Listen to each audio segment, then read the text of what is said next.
Holmes on the call with us today or on the podcast with us today. Michelle is the founder and CEO of Flourish and Thriving Solutions.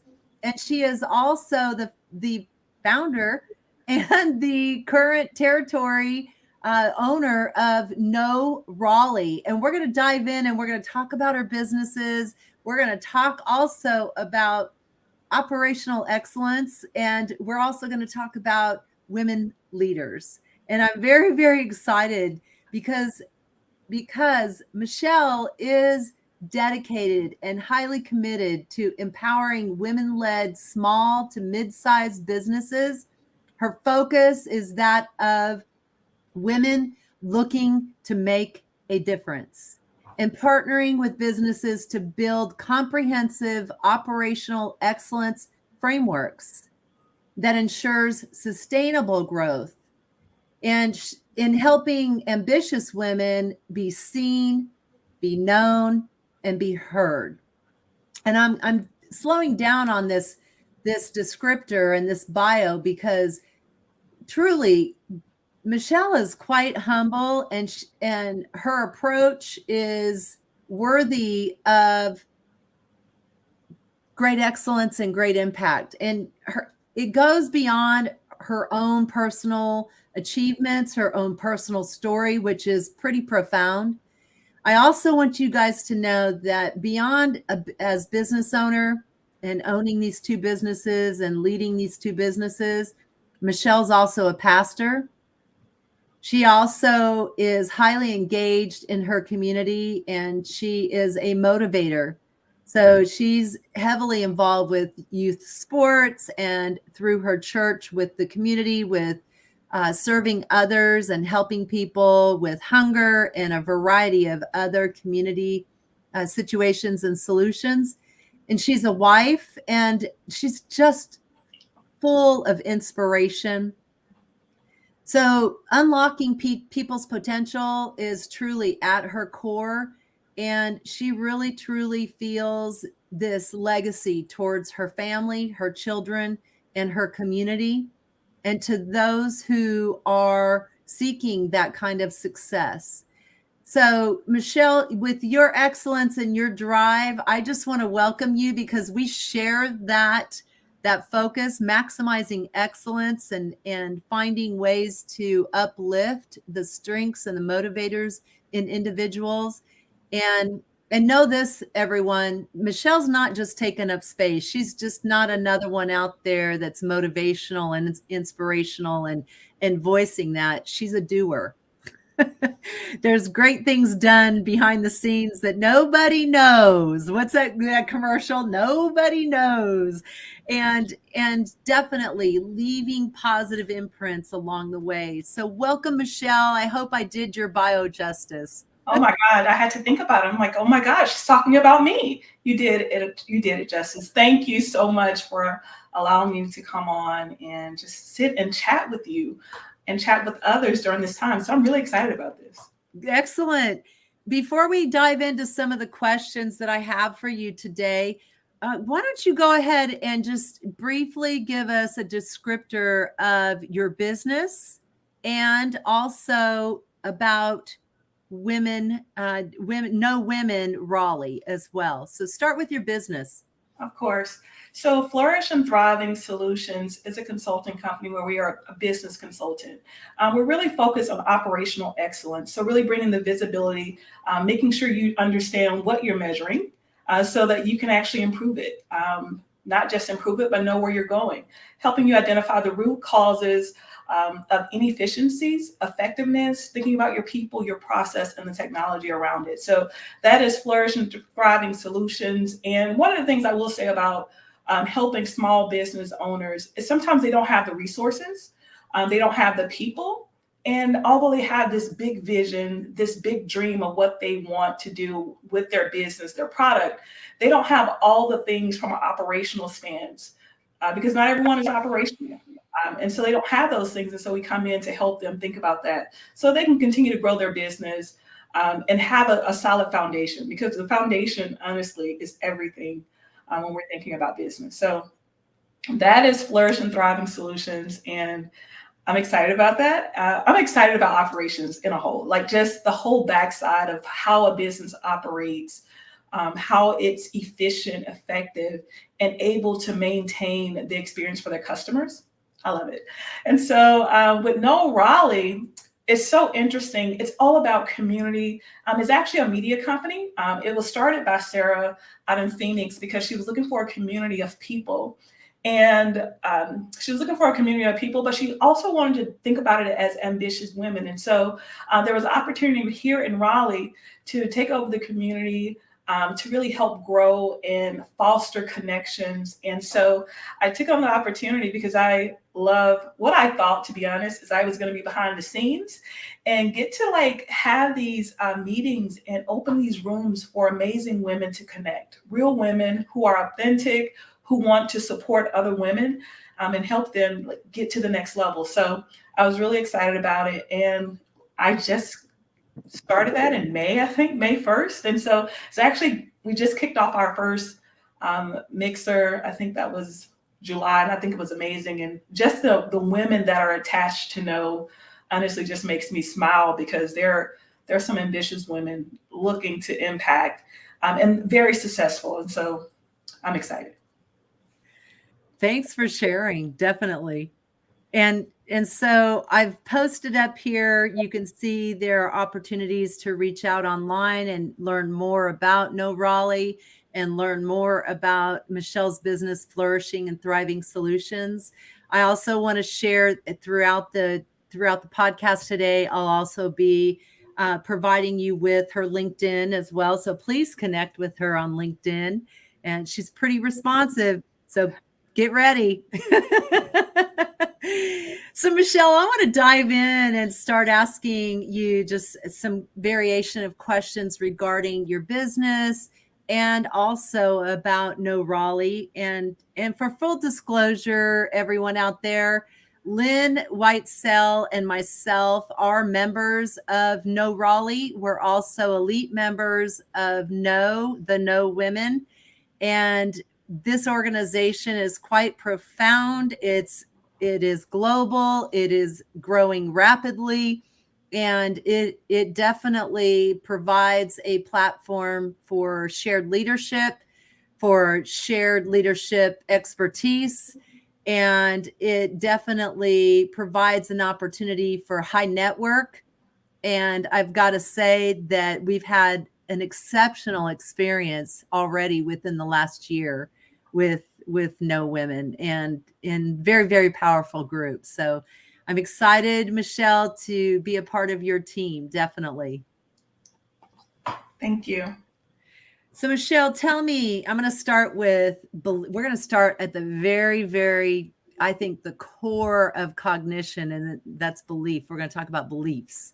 So how do you believe creating connection, friendship, and visibility, how does it contribute to the success of ambitious women and ambitious leaders? This is such a great question. And if I can just give a backstory a little bit on why I think it's important, because when I think about how I got to this place, it was all because of connections. It was all because of visibility and because another woman believed in me. And I think that means so much. And I think sometimes we don't think about connections at that level because sometimes we're like, oh my God, I have this skill, I have this gift, I have this talent, and I can do whatever I need to do. But honestly, it's those connections that actually help you move to the next level. So for me, I believe it's the belief of that one connection can get you in a place that maybe your gift, your skill didn't actually open the door for you. Yeah, you have the gift, but maybe you don't have that connection. I'll use the connection that I actually had and how I got connected to No. There was a lady named Carrie Peel who's actually in Raleigh, North Carolina. I actually didn't connect with her through No. I actually connected her with working with a project. I was in the call center background, working for a BPO. We were working on a project together, and she saw my ability to lead, my ability from an operational stance. And so when there was an opportunity that came around, she actually connected me because of my gift and my skill. And so I personally feel that connections are, if you're doing what you need to do, that creates the visibility. Someone will see you doing it, and then it creates the connection because they'll want to connect you because they see what you're capable of doing. Yeah. And I'm just going to share from our experience the wonderful thing about being able to connect quickly, being able to connect and align, have alignment of core values, have alignment of purpose, have alignment of strategy. And there is a commitment level with almost everyone that I've met already through No. And I will say this about you, Michelle. You take the time to get to know us. You take the time to get to know what it is that's driving us, what it is that's important to us, what are some of our priorities, and what are some of our traits and characteristics that are going to help you help us help it all. And I know I will say that about No as well. It's been that type of experience of getting to know and where can we align, and so that connection is authentic, that connection is strong, it holds great strength because now it's not just one, it's many. Yeah. Yeah. So your words here truly create growth, create value, and through connection, it is because of commitment and responsibility of all of these leaders that are connecting that we bring and we open and we bring what Lynn and I call vulnerable trust to the table, in that we are going to open up and we are going to share those things that really matter so that we can align and connect, and not only connect, but build relationships that really are meaningful to get that visibility and those results that we're seeking. So all I want to say to you is thank you. You're welcome. Thank you.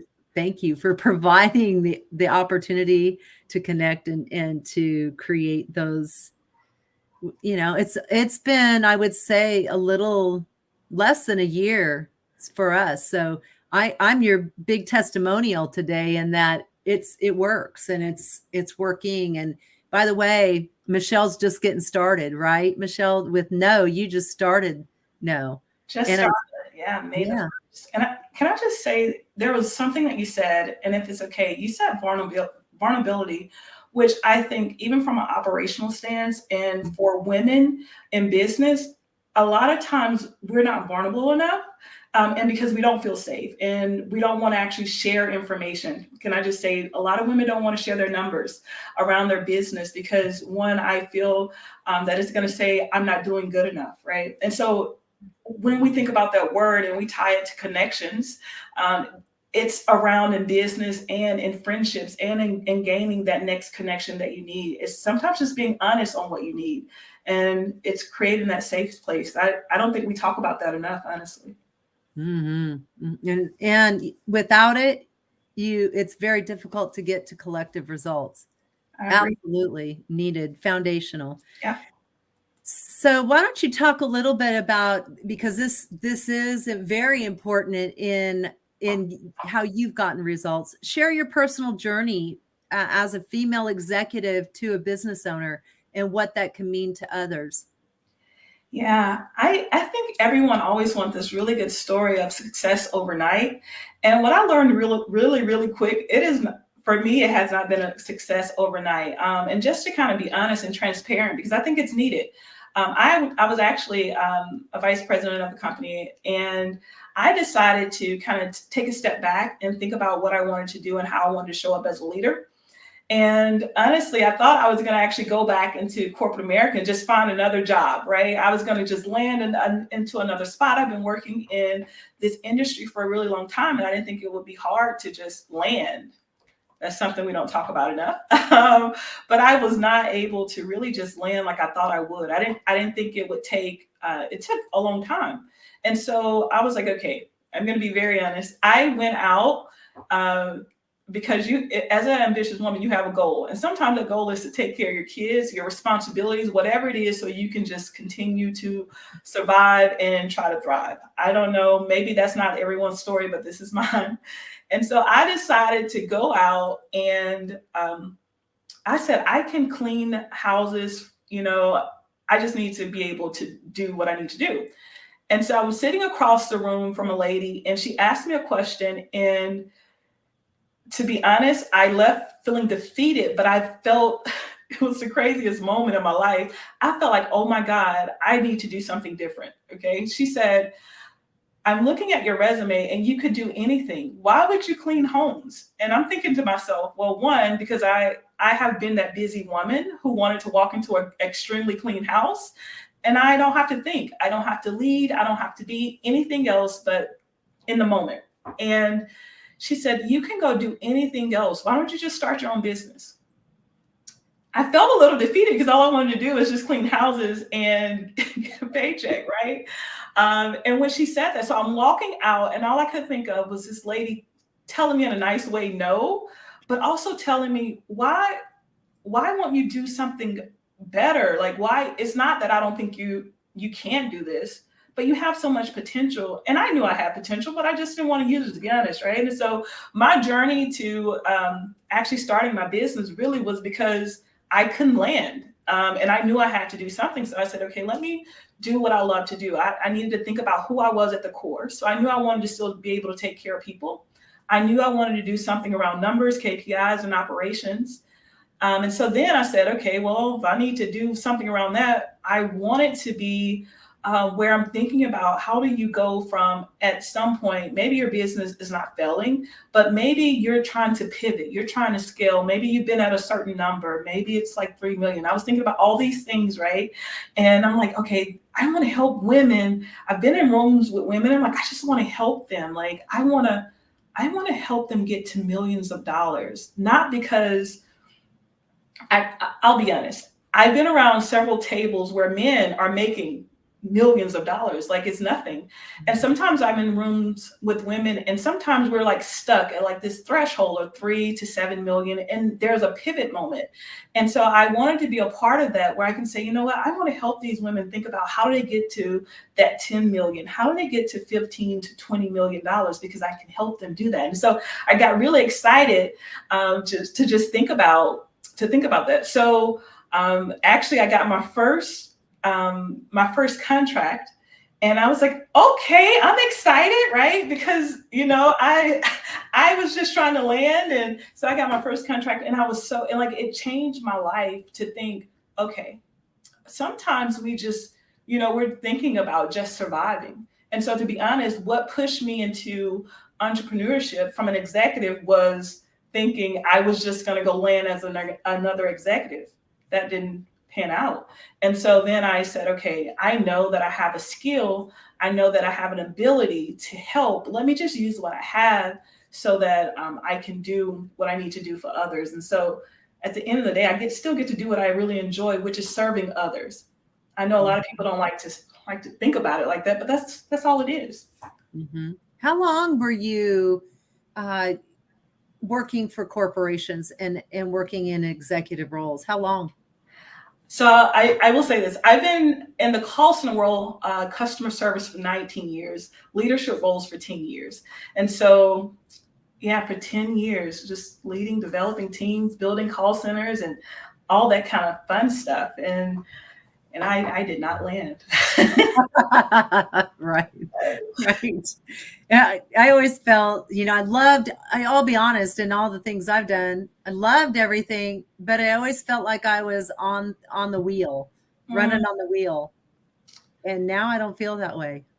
I will say you do. It's sometimes, we're just being honest. I will tell you the struggle for me coming out of corporate America has been, I needed to pivot multiple times in my business. And I didn't need to go through like hoops to do it. Like I didn't need to talk to someone else. I didn't need to have these big meetings or anything. Like it's a mind shift. I don't think people think about that enough.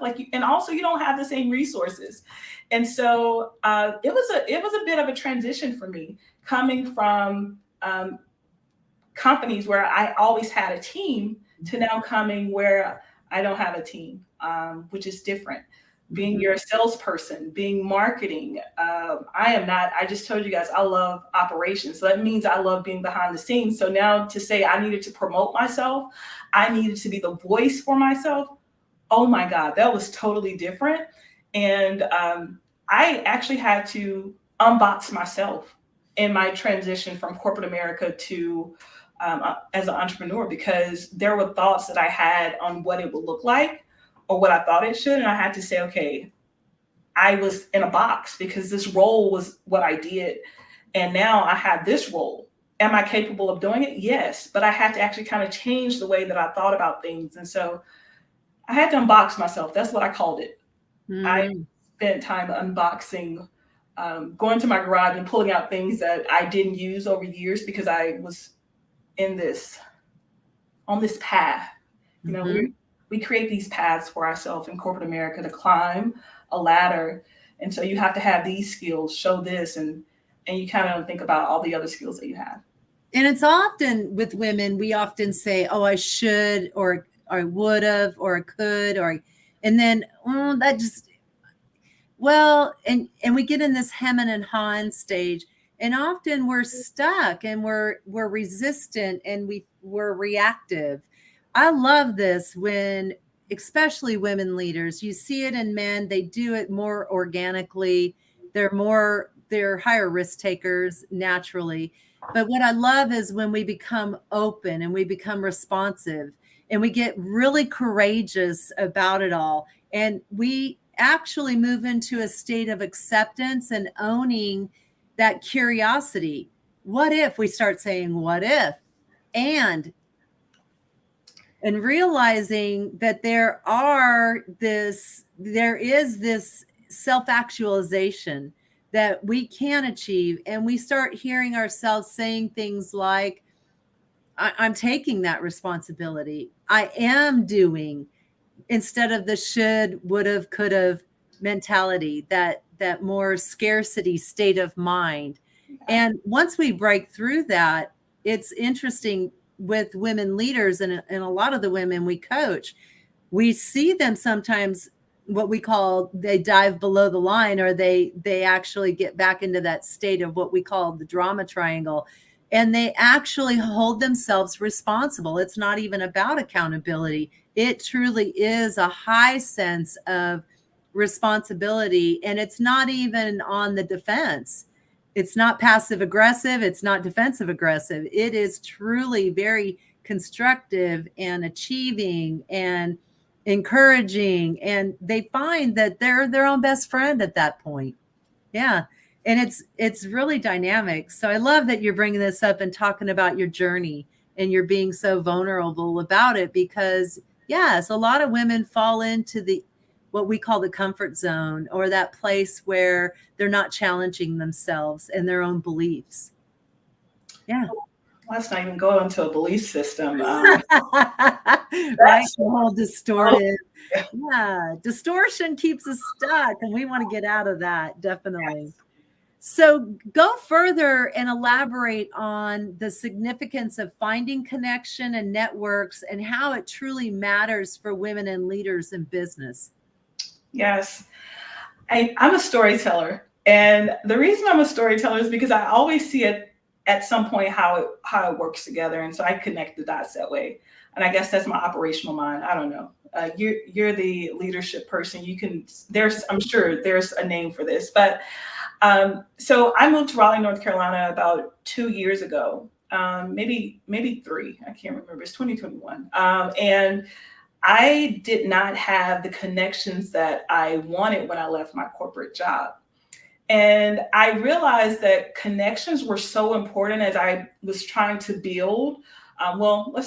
Let me go back to not just building, actually landing, right? Because I was talking to this guy, and he said, hey, you need to think about your connections. If you're not able to land, like, think about all the connections that you built over time. Uh-huh.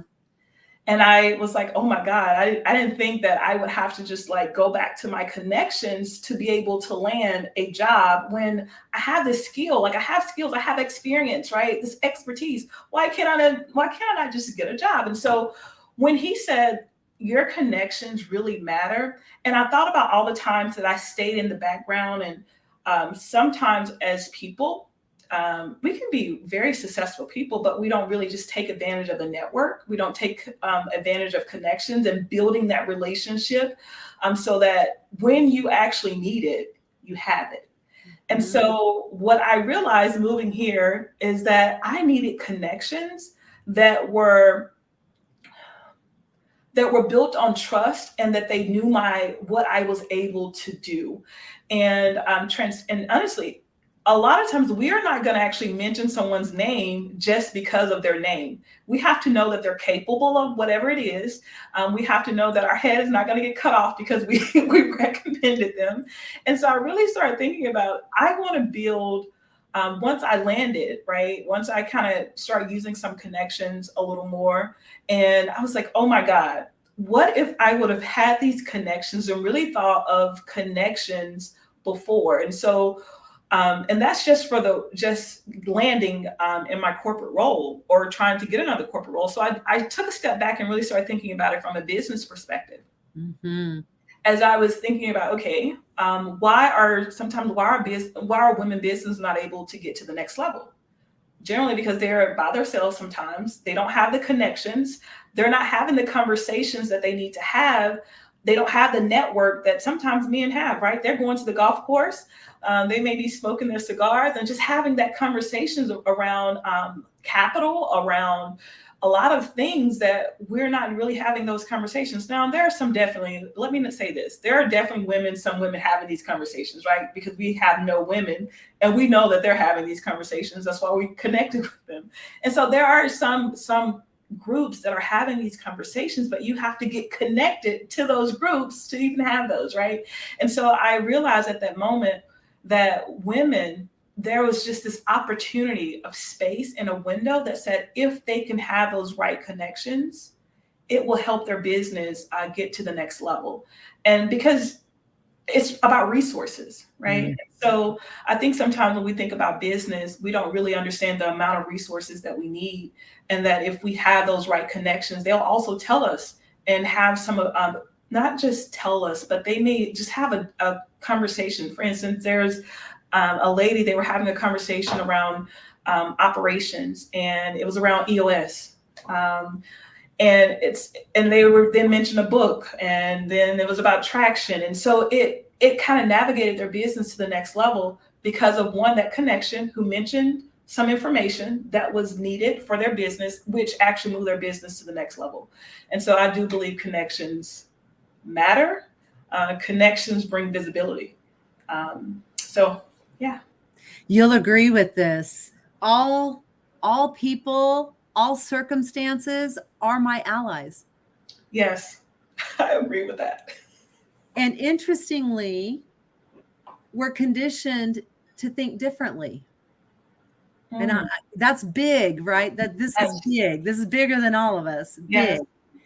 Now, we started with beliefs. So if I'm going to challenge any belief, a lot of beliefs are conditioned in us.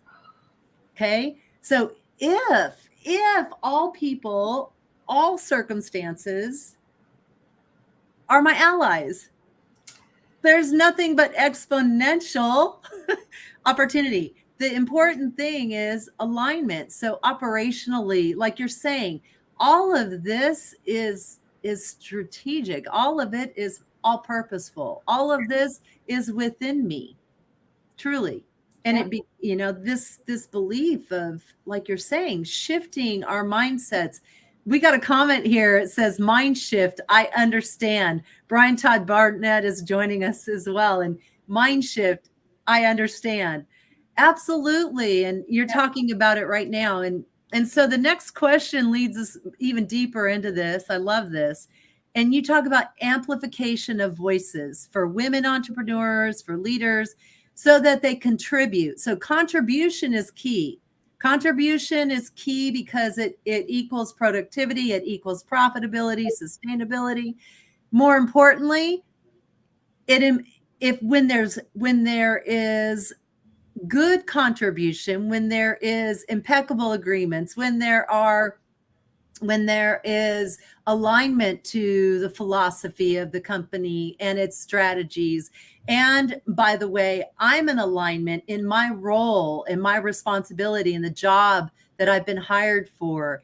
And when there's all of that, the ability to contribute is exponential. And so you're talking about contributing to the success and overall advancement of women and leaders in business. So amplifying their voice to contribute and have collective results. Talk about that.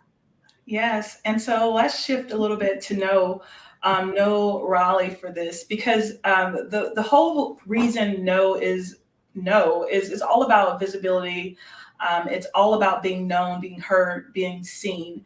And it's about making sure we can amplify the voices of the women that are ambitious so that you can actually see, or someone else can see the woman that matters, right? And so I believe with this, so no, we are talking about being seen, being heard, right? So what is it that she needs to be heard saying, right? And so those things to me matter. And they matter because a lot of times, even if we go about the executive table, a lot of the research talks about how sometimes women are not heard at the table, their ideas are taken at the table, they kind of lose their voice. And to be very honest, throughout my transition as an executive and as a leader, I had to find my voice at the table. And sometimes when I tried to use my voice, I sometimes felt like people were trying to mute my voice, and mute it in multiple ways. They were muted by when I would say something, they would actually say it was their idea, right? Or it was, it was maybe a stupid idea. Those are words that are sometimes, why would you think that would be a good idea? And so there are ways that sometimes the executive table can kind of, as a woman, can kind of mute your voice. And so with no women, it's really just saying there are women that are ambitious. And sometimes people say, when you say ambitious, it makes me feel like there are women that are just like trying to achieve a goal and they don't know how to step back. No, just because you're an ambitious woman doesn't mean that you're not operating as your whole self, that you haven't found balance when operating. So now as someone that's amplifying the voice, we're saying, okay, we have, for instance, you or Lynn, who needs to be known. They need to be heard about leadership because they have such an impact in others' lives. They're making an impact. And so there are moments where we measure impact differently. That's the operational side, right? That we are measuring impact to say maybe Lori needs to be known. She has not only the expertise, she has the years, the knowledge to say that her voice, people need to know her.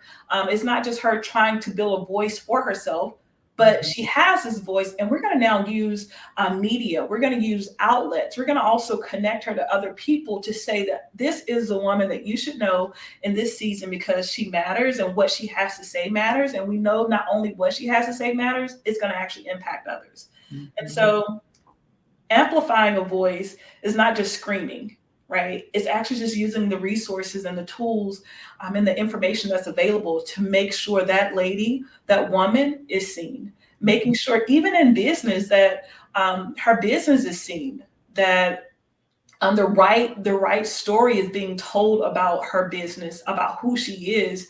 And I think that's the cool thing about No, because there are moments where we're thinking about the woman and we also think about her business. And so we're amplifying both because at some point you may want to sell your business. So that's not the only thing that you need to be tied to.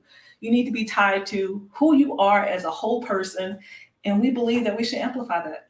I love that. And I know with my company, Harris Whitesell Consulting, Lynn and I are committed to self-awareness, self-mastery.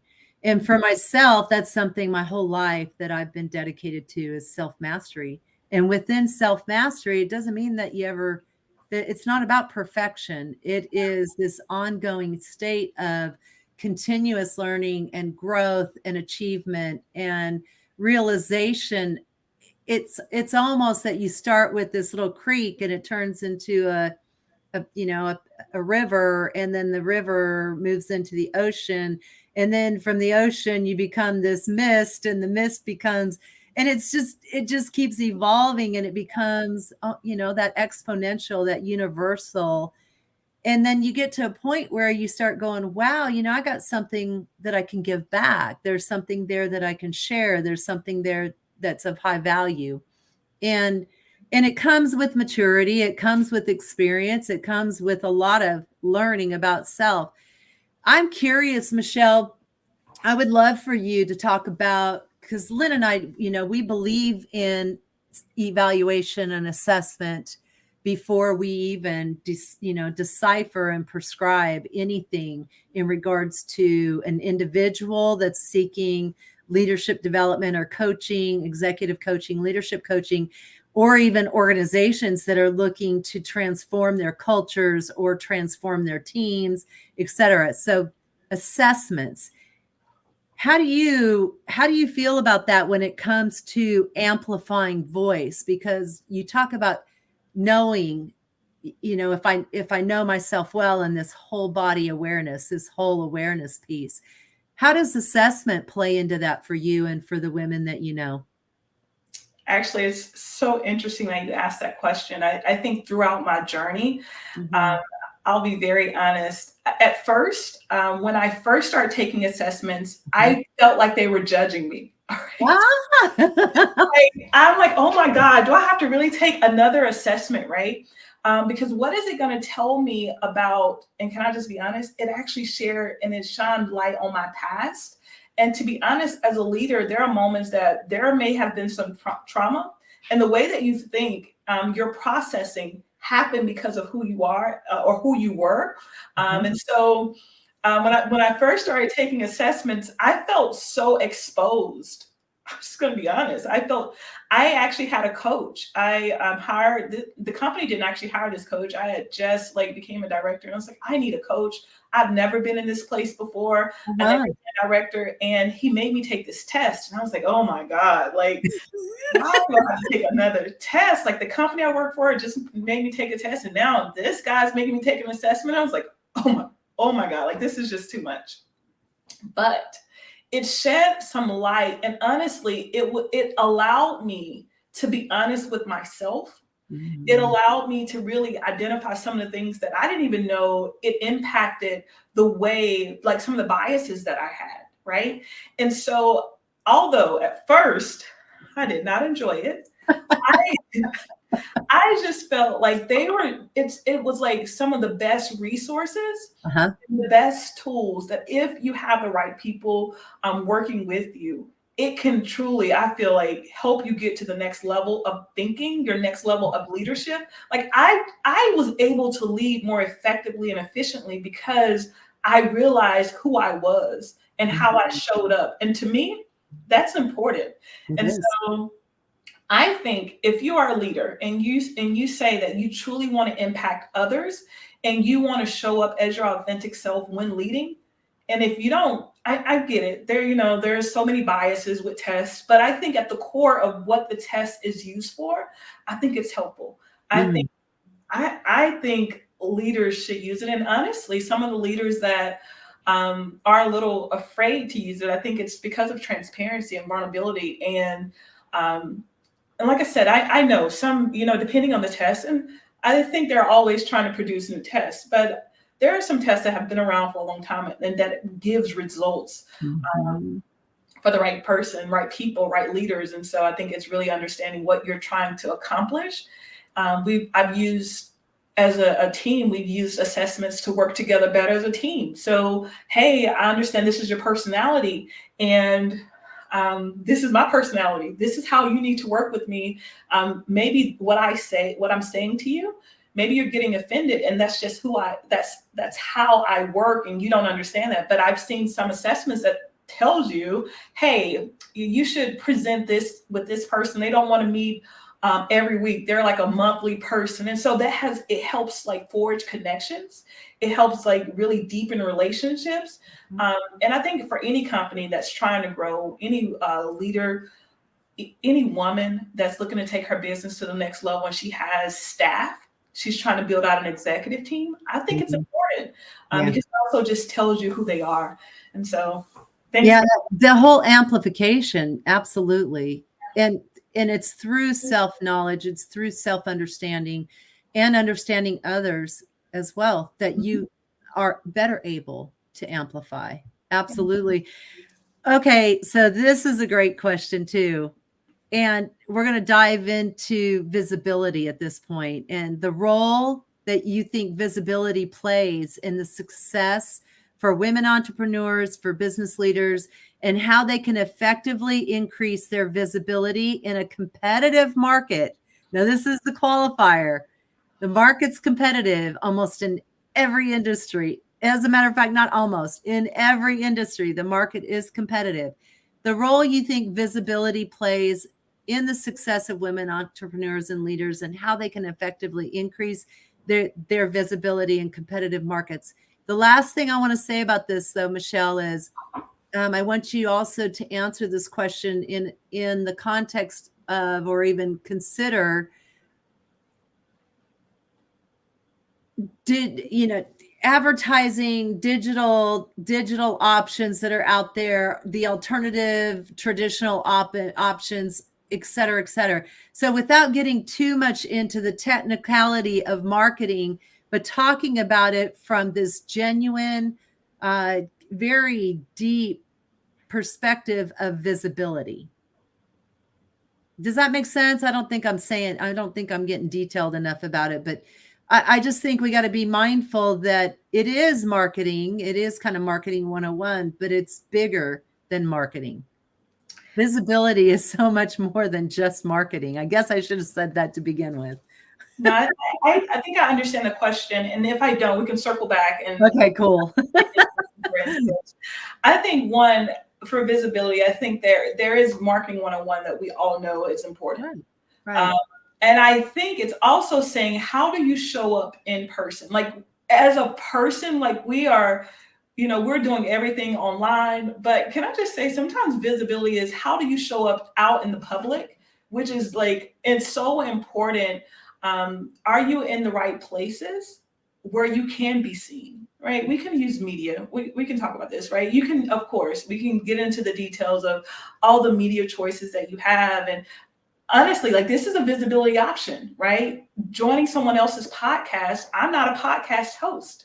And so being on someone else's podcast, because now it brings visibility to myself, also to the person who's doing the podcast, right? And so there's so much when we talk about visibility because it brings credibility. Jesus, I can't talk today. I talk too much at this point, but it brings that. And I think that's the number one thing that's needed when we think about visibility.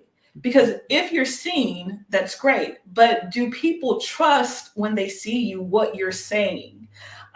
Because you can have the best marketing, you can be spending a lot of money in marketing dollars, right? And what the message that's going out, right? It's all about messaging, about who you are, what the service that you're offering, and what people think about the service that you're offering. Because you can get a lot of views, you can get a lot of people that says, oh my God, this is a great service from a visibility stance. But at the end of the day, if what you're offering doesn't actually meet the need and people don't feel fulfilled from what you're offering, because it's a terrible experience, that's not really going to matter. You can be a great salesperson, but if you can't deliver the final product, then what are you selling? Mm-hmm. And so when I think about the visibility and all of that, yes, it's important. Marketing is important, but it is deeper. I think it also ties back into those connections because those connections help you get into rooms so that you can be seen. It helps you get into places, meetings, right? Like visibility is not just on the internet. It helps you get into rooms that maybe there's 10 people in this room, but they're the 10 people that you need. And so the visibility becomes, okay, this podcast has millions of views, but when it comes to this room, there's only 10 people, but they have the connections that I need. And so I think it's the visibility in all the right ways, places that I think we need to start really thinking about. And I think as women that maybe have been in the industry a little longer and a lot longer, they know this, right? And they're ready to share that. And they are sharing it with the next generation of people, of leaders that are coming out, business owners that are coming out and saying, right? Your marketing is great, but you're not in any rooms. You're not in any places. You're not on any stages. And it's not just showing up on a stage so that you can show up on a flyer. It's showing up on the stages that you need to be in, Right. that have the right people. That's your audience, right? Like it's all of that. So hopefully I answered that. You did. And I kind of want to pull in a lot of the things that you and I have been putting on the table here today and talking about. And one of the things, I'm going to go back to the former conversation on the former question, and we talked about getting to know ourselves better. And, this whole thing of understanding not just personality, for us, Michelle, this about us, we do communication intelligence, emotional intelligence, resilience, agility. We do culture inventories and climate inventories and personality, and it goes on and on and on as far as the types of assessments you can do to better understand not just yourself, but better understand others. In doing that, we then begin the whole process, and it's amazing that people can do this organically to a certain point until the human body kicks in and we begin surviving and we begin assuming. Okay, when we begin to assume, it takes us in perception and assumption often keeps us stuck because we begin to judge, we get distortive. So, and that's human, that's being human. However, we can practice differently and it makes us more effective. And when we become more effective in self, we become more effective in others because we begin looking at others in a different way, a more open way, and we begin to build relationships differently, thus for connecting. And so with that in mind, visibility now is kind of that R1 factor. Remember back when we first started the internet and we started playing with advertising, we called it the R1 factor, meaning that I would put an ad out there and you would see it and you would share it, and your audience was 10 people. Now I have 11 people looking at that ad, right? And then they would share, half of them would share it, and thus for it would multiply. So the R1 is never a real known number. It's just, it's a collective number. Yeah. And the same thing here with visibility and increasing competitiveness. But is it not that it begins with self? And is it not that when we truly get to know ourselves better, is it not that the strategy becomes more clear and we're able to better connect? I think too, because I'm getting to this feeling with you, that alignment of connecting, because a lot of people network, they go and they socialize and they drink and they eat and they go to all these events and they post them on Instagram and whatever, and they put it all out there. But are they truly connecting that's going to make a difference and that's really going to serve the purpose of it all? I would say, honestly, probably not. Because, and I think I actually want to go back because I don't think I answered the question now, because you said in a market that's so competitive, right? Yes. You show up, and it's really just being the authentic person. And when I think about being authentic, one of the things, even about connections, as sometimes as women, and you may not feel like this is my perception, which may not really be reality. Let me just be honest, right? As a leader, this has been my perception over the last 2 years as I've been trying to build and develop and become the entrepreneur versus being the corporate person who asks for stuff because I need to collaborate with other team members. Okay. So they know that I have a goal, that I'm trying to get something off my list to be done in my department for whatever reason. Right. So I'm going to be asking for something. Now, when I think about business owners, it's a little different. When I think about the networking and I think about how women show up sometimes, it's the ask. And they're like, why does this person ask me? I feel like it's so salesy.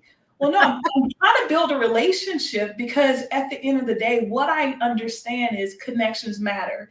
And because connections matter and I'm asking you, it brings visibility. And so visibility then says, if I'm connected with you and you have what I need, or I know someone else that has what you need, I'm going to connect you. See, it's like this cycle that sometimes we don't think about because, so as a competitive person in this competitive market, what I've learned that has helped me in corporate America, honestly, is the relationship, right? So if I show up to any executive and tell them I have something, I'm trying to cut cost and I need them to work with me, and maybe they can't do their project because I want to get my project done. What I learned, no matter how much I ask, and sometimes no matter the cost, what really matters is the relationship.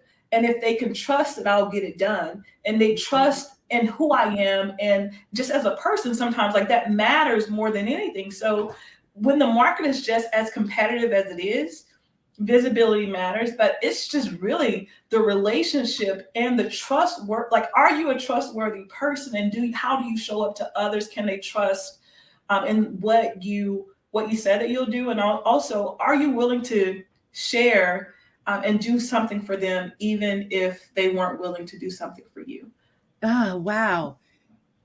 Absolutely. And this kind of takes us into this next question. Share your definition of authentic self and the role it plays in narrating your story.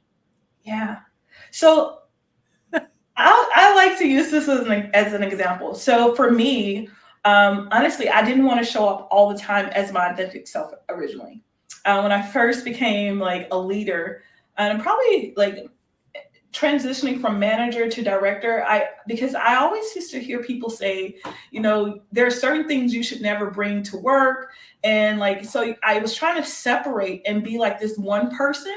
And I felt like maybe I can't be the spiritual person, and I can't be like, I got to separate my mom self. I got 5 kids, right? And so I need to separate that person, and like I need to separate this person who loves to serve the community. And I needed to be just this person who wasn't real, because now what happened when I separated that person, what I will allow is other things in those spaces, because I wouldn't allow myself to be, right? Just who I am, just at the core, that's who I am. I have 5 kids. I'm a mom. I am a spiritual being. And so what I then said, okay, I need to be authentic. So what does authentic mean for me? It's showing up as who I'm created and what I'm created to be, to do, and to who am I created to serve. And so I just really had to just sit with myself and be honest with myself, because I was allowing people to tell me how I should show up. And so being authentic also says how I can show up. Like, it's not just at the core. I'm a Mississippi girl. And so I do like cornbread. I'm just gonna be honest, right? Like, I do like hot sauce. So when I eat my food, can I have hot sauce? Like, right? And it's all of those things that just make you who you are. And I used to have people just say, "Don't say yes, ma'am" to me. I'm sorry, you're taking away who I am, and I'm not okay with that. And my authentic self says, I address you as ma'am, just because my mom would be your age, and if she was in the room with me, she would like kill me if I didn't say it. So like, I literally, like, all of those things, right, is who I am. It's part of my person, that makes me feel whole and makes me operate as the person that I need to show up as. And so being authentic, I also learned that when we define authentic, sometimes we think that success, I was having this conversation with someone else, that because I'm successful means that I'm authentic.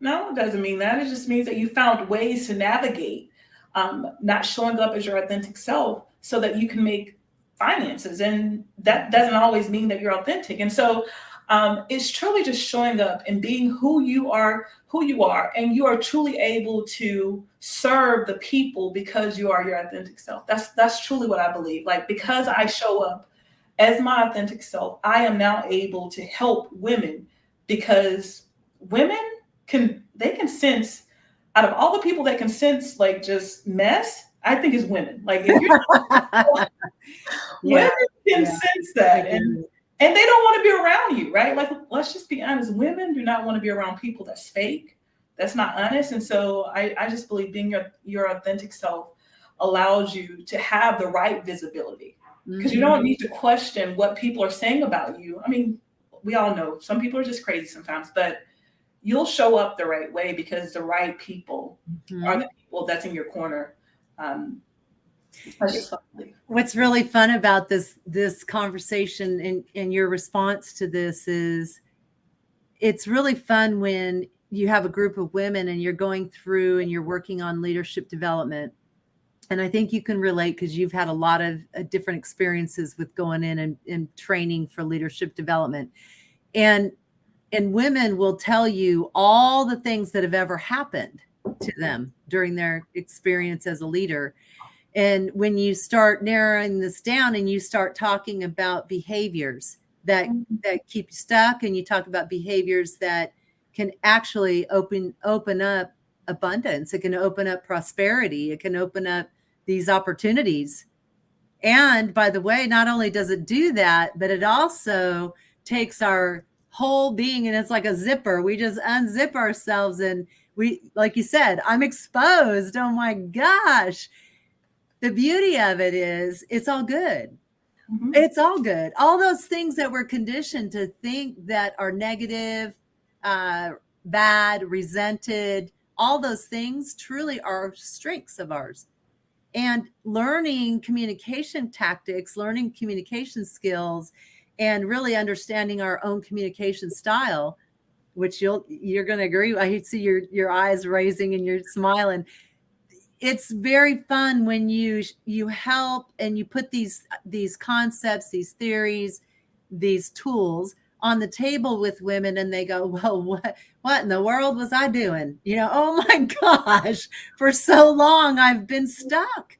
Yeah. And it really is me and not them. And it really is something that, I've been worrying about for what? To just have my body resisting against my own self.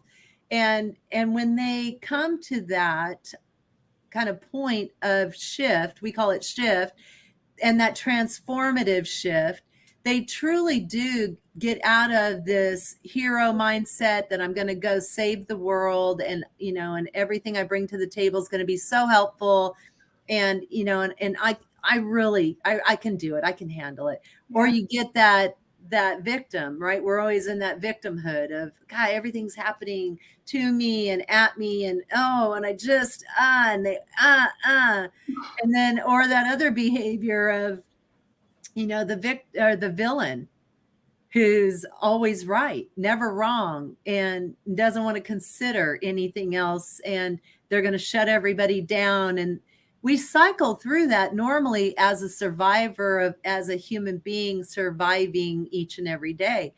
But what we don't do is hold ourselves responsible for our own behaviors. And when women realize that, so a lot of times men, because you know what, they're going to go out there and do, and in spite of anything, they're going to keep doing. That is so true. And women often will go into that nurturing state, and sometimes so much so that we nurture ourselves, right? Yeah. We get in that, oh, it's okay. Come here, I'll help you. And when in fact, the great thing is now we're learning and we're practicing things a little bit differently, and we're able to shift, and we're able to even stay out of those things that keep us reactive in nature, or defensive in nature, or resistant, where we live in fear and we ruminate. So that, understanding that, and women getting tools to practice it differently, and having those new experiences and the feeling of really optimizing themselves. Like you're saying, this authenticity of self, being able to really truly understand their strengths and what motivates them, and being able to people read better, and optimizing that. Because once they begin to optimize themselves, you have the capacity to optimize everyone else. Yeah. Thus, everyone and everything is your ally now. Yep. That connectivity through building relationship, building self-relationship, building relationships with others, and aligning to those things that matter most, right? Applying our energy into those priorities, comes to this next piece with you, and that's story. And you're a great storyteller, and I want you to continue to narrate your story through this.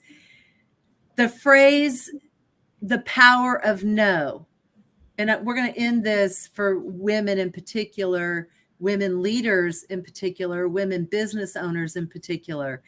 The power of no. Capital K, capital N, capital O, capital W. The power of no. Storytelling, narrating, visibility, authenticity, advancement, amplifying voice, success, significance, connection, network. I'm going through and I'm looking at all these keywords: friendship, ambitiousness, relationships, connectivity, visibility. I said that already. Those things that matter. Power of no. Talk about the power of no. I mean, you just use, when I think about one, voice of the customer, which is Yeah. visibility for me, you use all these word cloud words, right? So there's just all these word cloud words that tells a story of what no is and how no shows up for women. And so the power of no is truly all of those words, because depending on who you are, it may be different. You may be looking for a community because you have a pretty good network that provides connections. Or maybe for some, the power of no is, I just need that one. There's this one thing that I know will take me somewhere faster. I just need that, but I don't know what it is. And so the power of no is exactly that. It's that information, because you have all these amazing women, powerful women that's willing to give back, right? You talked about give back. And so we have a group of women that's willing to give back, to serve someone else that's like trying to actually walk that journey out. They're looking to support. One of the things that's amazing is the power of no is the support that comes with it, meaning I want to support you. So as women, sometimes we are heroes, right? We don't always know how to ask for help, but sometimes, hey, I know I need support. And so what does support look like? And so I know that I need help with visibility. And I think this is literally the power of no today. Oh my God, this is crazy. So this is the power of no today, because the reason that I know this phenomenal host is because of no. So HW Consulting. So Lori and Lynn is the power of no. So I'm on this podcast getting visibility, right? Because of the power of no. Like, I'm sure we weren't thinking that when we first started this. No. But literally, that is exactly what no is. And so you have these phenomenal women, you have phenomenal people, businesses. And so it's connecting, because now I need a brand. Like, I need someone to help me with my brand. Maybe you just started out and you're saying, I need someone that has and can help me tell my story. Well, there's women in no that will definitely help you do that. And so although no is a media company that has a phenomenal community, but we're not the community that does master classes. That's not who we are. But there are some amazing women that offer those amazing master classes. So it's the power of no that says, because of this, I can do what I need to do. One other example, really quick, for the power of no. Just like there's other connections. I got this amazing connection for a photographer. Like, I don't love pictures. You guys, I told you, I'm like an operations person. I like to be behind the scenes. And it was the power of no that I connected with an amazing photographer, that when I tell you the amazing pictures that I saw that she took, like, oh my God, like, she made me feel so comfortable behind the camera. Wendy Solomon. Yeah. It's like those amazing. So it's the power of no to say, what I need, I'm going to find it in this group of women that are creatives, that are business owners, that are just business leaders, and they're going to help me get to the next level, or whatever that next level is in my life. That is just the power of no. And so I also want you to correlate all that into this operational excellence piece that you do through Flourish and Thriving Solutions, and this business of helping small business with their operational excellence. Of course. And so this is just my personal, when I thought about who I wanted to be and how I need to show up, I am known as the person who cares about the voice of the customer, which is VOC for corporate America.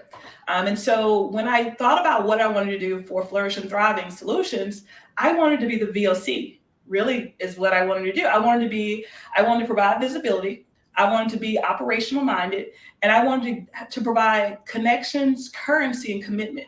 So I wanted to do all of that. And I was like, how can I do that? Well, Flourish and Thriving Solutions, I have operations, right? So I can help you from an operational standpoint. Think about the numbers that you need to look at. I can help you think about the people. Are they in the right seat?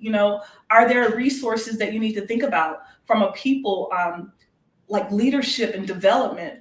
My background is a teacher. I don't tell people this, but I went to school to be a teacher. So I'm always thinking about how can we develop people? How can we help them get to the next level? There's moments where there's a skill, but there are moments also there's will. But we're going to focus more on the skill because I believe that most people have skill issues. So I get to think about the operations of the people, the process, and the product, right? So the product, which brings the currency, right? Like if you don't have a great product, you're not going to make money, right? Or if you make money, you're going to have returns. So I think about that. I think about how does your product show up?